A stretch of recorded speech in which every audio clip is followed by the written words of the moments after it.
Abbiamo decapitato quello che era un pericoloso sodalizio criminale composto da soggetti tutti di origine albanese, da tempo nel territorio veneziano, che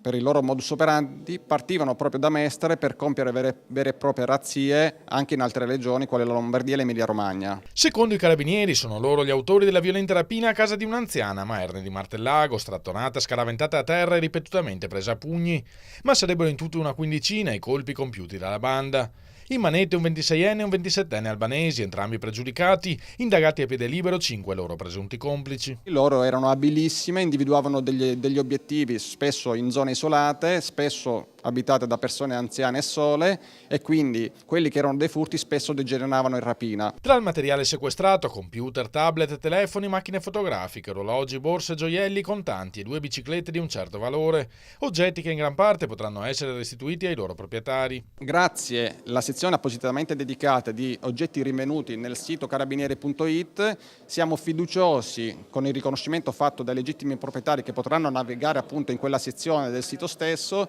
di non solo riconsegnare ai legittimi proprietari la merce sequestrata, ma soprattutto riuscire ad addebitare al sodalizio criminale altri fatti reato consumati in questo periodo.